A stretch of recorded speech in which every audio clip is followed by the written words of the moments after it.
ambaye ndio mama yake mzazi na Romy Jones, RJ.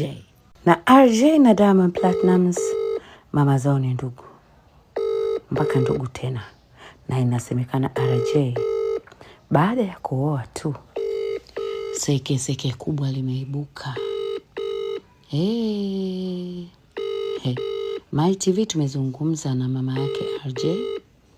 Tumempigia pia K, mke mkubwa.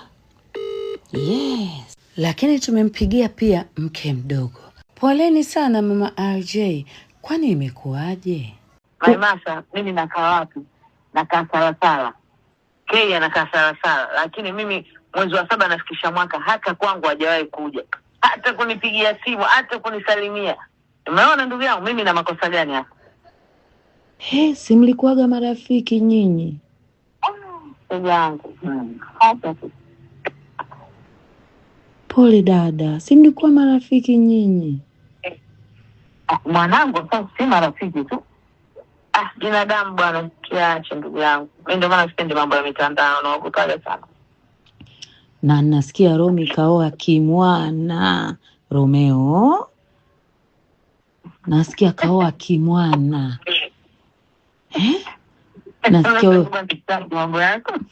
Nasikia huyu mwanamke anakupenda vipi? Mama Romeo, mama mkwe. Mwenzio K labda hapendi. Bwana mimi naogopa sana mambo ya mitandao. Pole. Na wewe sio mtu wa mitandao. Kwanza imekuwaje? Au ndo mtoto anauma? Mtoto anauma sana.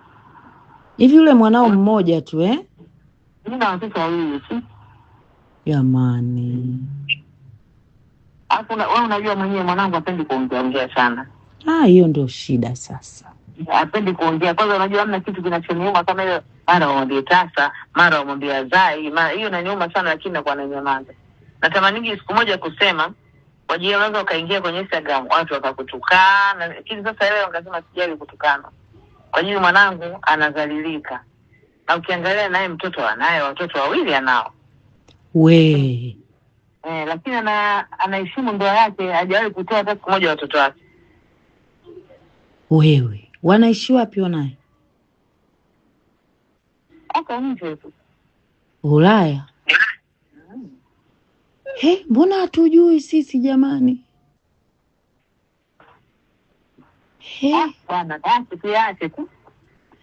Tuache nini jamani? Maana tumeona kule K ameatupa maneno. Kaandika kurasa zima.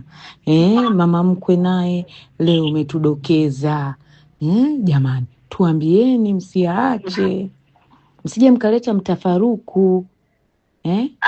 Na mimi napenda waendelee tu na mume wake, waendelee kuishi. Akubali sisi bibi yetu waliolewa watu watatu. Sasa kwa hiyo yeye mume wake anampenda sana na anampenda mke wake. Inabidi tu wapendane kuliko ile mambo ya ugomvi, mambo ya kizamani. Mwisho wa siku wanakuja wananitia na mimi ubaya, watu wananijua mimi mbaya, kwa mimi si mbaya. Kama kuna mambo mengine mtu bwana ni ya kuyanyamaza tu, ni ya kuyachikalia kimya, lakini mimi si mbaya. Japo watu wataniona mimi mbaya, lakini Mwenyezi Mungu ndo anaijua. Jamani, pole. Mtoto wangu, Romy ni mtoto wangu, Jasi ni mtoto wangu. Sasa mama, huyo mke mwenzie K anaitwa nani? Anaitwa Iyana. Anaitwa? Iyana. Anafanya kazi gani huyo mama? Anaonekana ana macho mazuri. Ni kazi yake kwa kweli. Lakini yeye anakupigia simu, anakusalimia vizuri tu. Yake tu bwana.